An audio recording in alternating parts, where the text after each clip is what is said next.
A grand jury is set to decide whether charges will be filed against police officer in Ferguson, Officer Darren Wilson. He is the policeman who shot and killed the unarmed teenager there 3 months ago in August. The decision could come as early as today. We are learning this is a die-in, it's called. It's a protest as they wait for the news to come out of that grand jury. Very tense situation on the ground there. They were laying in the streets of Ferguson to make some kind of point.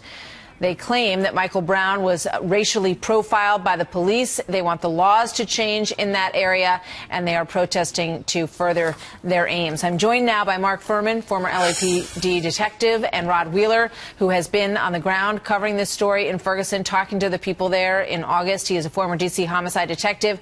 Both are Fox News contributors. Gentlemen, thank you for being here this morning.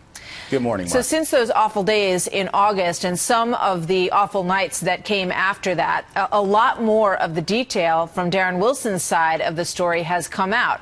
And then we also have this video that came out over the weekend, which shows him walking in the precinct in the hospital later on that evening. And some people say that this shows that he was not hurt during the altercation that he had with Michael Brown. Your thoughts on those two things? Let me start with you, Mark Furman.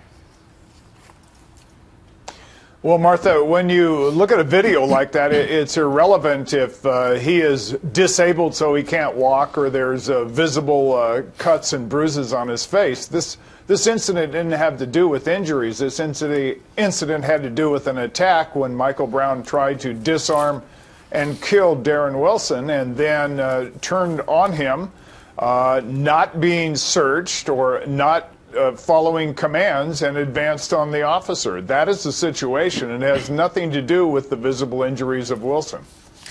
Rod, do you think that first of all, Rod, I want you to react to that video as well. Do you think it tells us anything? I don't think that video really helps nor hurts the investigation. It does show that this individual, Darren Wilson, was not injured as much as the police chief initially made it sound. But I think in terms of the investigation itself, I must agree with Mark Furman. You know, the bottom line here is whether or not that officer overstepped his boundaries when he pulled his weapon that day. But one other thing, Martha, that goes right along with this that's so important.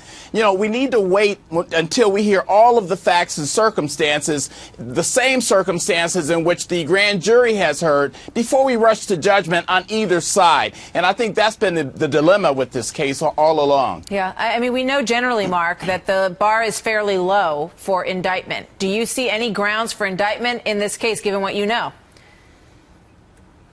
Well, I don't see anything on the, just with what Rod just said. With what we know, I see no evidence that would cause an indictment of Darren Wilson. He was on the defensive from the first moment that Michael Brown contacted him, really until the last moment Michael Brown was alive.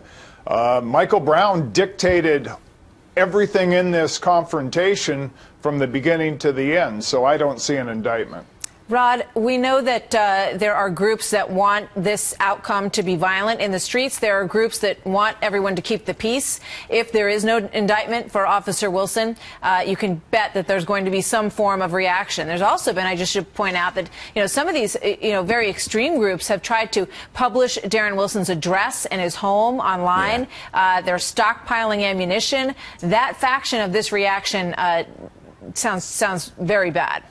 Well, not only does it sound very bad, but it's also illegal. I mean, if you want to make the laws change out there, if you want change in your community, there's a right way and a wrong way to do it, Martha. And I must say that the majority of the people in the city of Ferguson, many of which I spoke to when I was out there in August, they don't want the violence. And a lot of those individuals, and this is so important, a lot of those individuals that was there in August when I was there, they wasn't even from the city of Ferguson. They were from other areas, New York, Chicago, and they were bringing trouble to that city. And you know what else? They also had their own agendas. It wasn't necessarily about Michael Brown. They were there with their own agendas. So I think that's important. And I'm really hoping that the police department out there really maintains the peace, because the people of Ferguson, they don't want the violence. Rod, we got to go. But one quick question for you, Rod. You know, Eric Holder went to Ferguson.